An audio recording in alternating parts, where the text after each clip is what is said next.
Hai guys, balik lagi sama aku. Dan kali ini aku mau jelasin cara isi formulir online beasiswa CGS. Dan langsung aja kita mulai.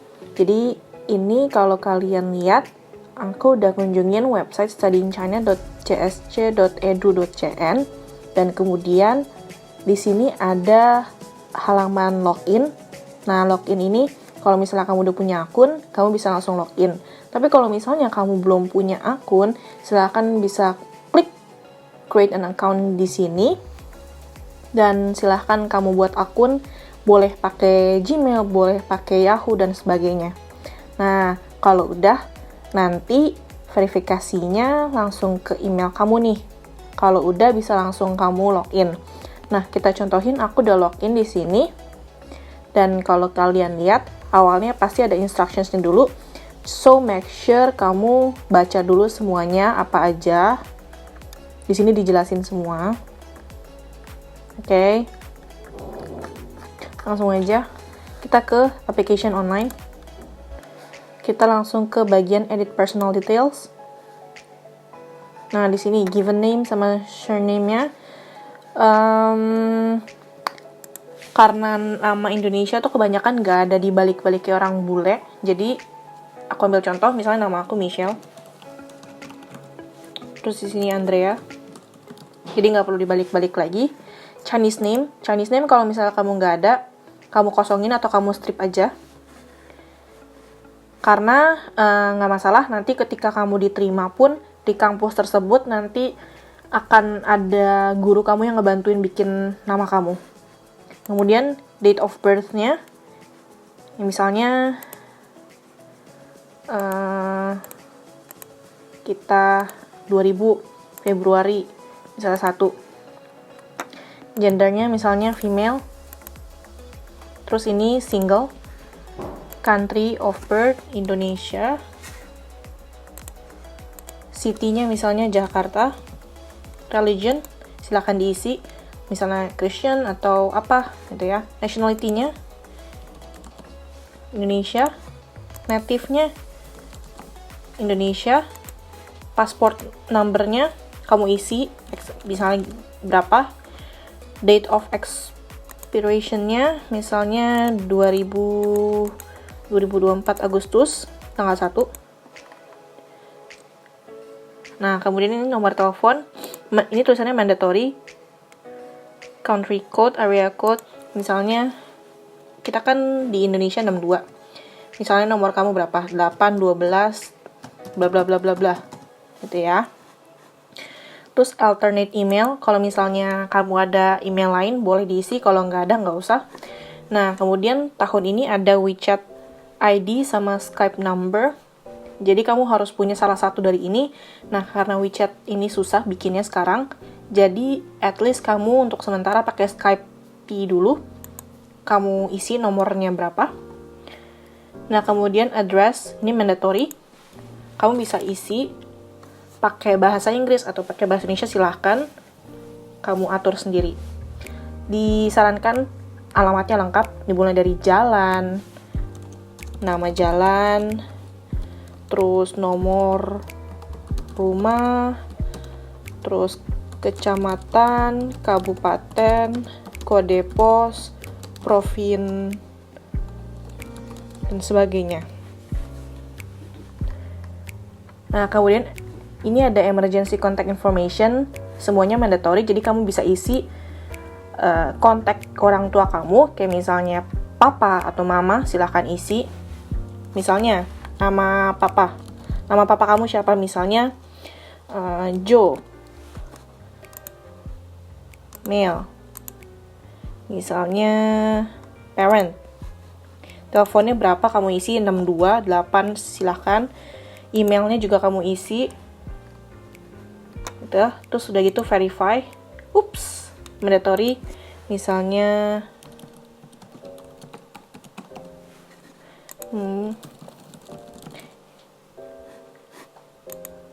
Oke, udah di save. Nah, kemudian jadi yang di personal information udah kelar semua. Oke, kita lanjut ke education and employment history. Yang sekarang itu kan highest atau current education. Jadi kalau misalnya kamu mau daftar S1, tapi kamu belum lulus SMA, kamu bisa tulis senior high school. Gitu ya. Ini bisa dicek sendiri. Bachelor itu S1, master itu S2, doctoral itu S3. Field of study-nya, kalau kamu IPA itu natural science. Ini kalau IPA. Kalau misalnya IPS, social science. Itu aja. Country-nya yang pasti di Indonesia ya. Institute name-nya, kamu boleh pakai bahasa Indonesia, boleh pakai bahasa Inggris. Terus, qualification-nya, kalau aku isinya secondary high school. Gitu aja. Years attend-nya, misalnya 2010 sampai 2013. Mana sih? 2013 Januari tanggal 1. Misalnya gini. Karena kan SMA 3 tahun. Oh ya, institute name-nya. Misalnya SMA Negeri 1.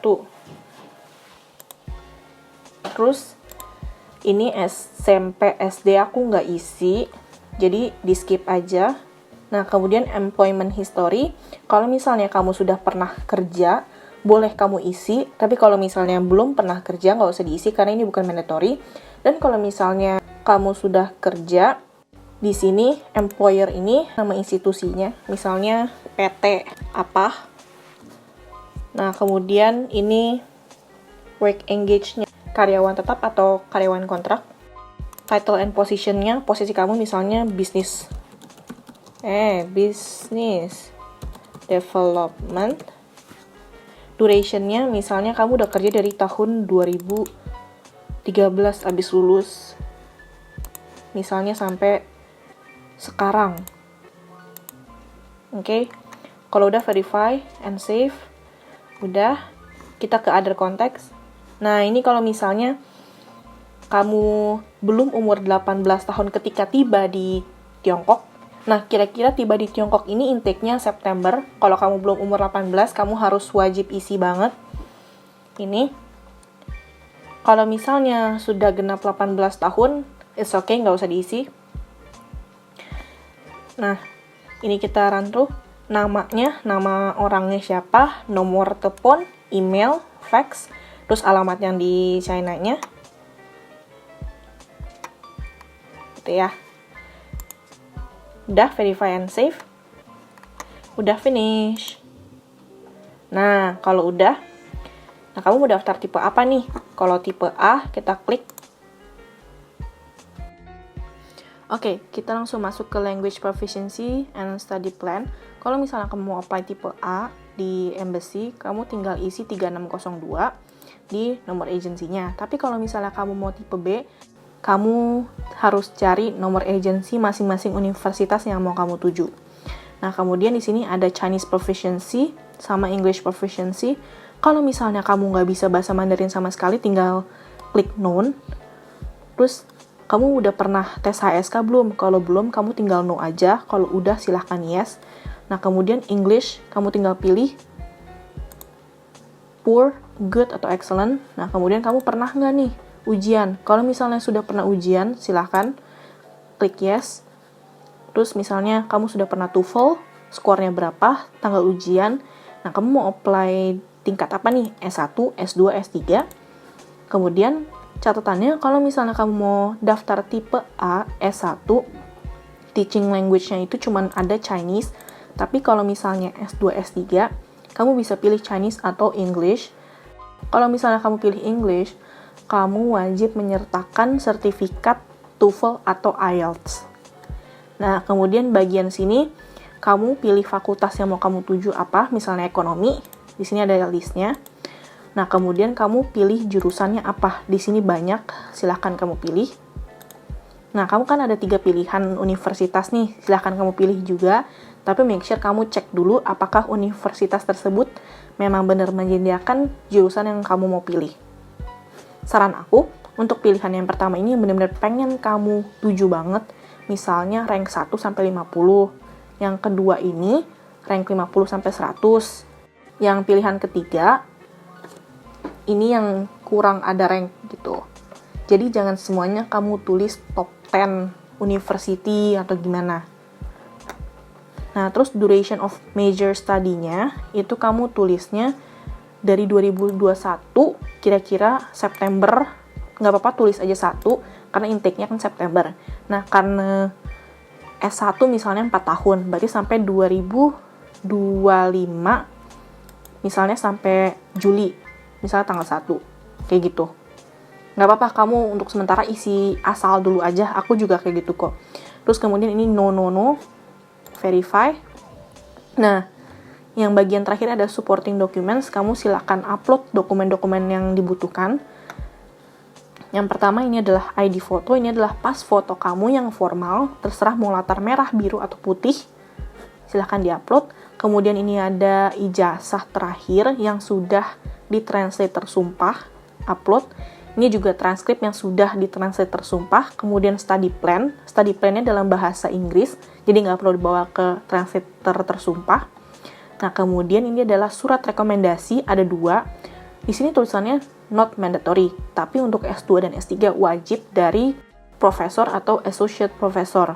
Nah, cuman buat S1, aku juga menyarankan kamu tetap pakai surat rekomendasi karena perannya ini sangat penting. Kalau udah, silahkan add provider.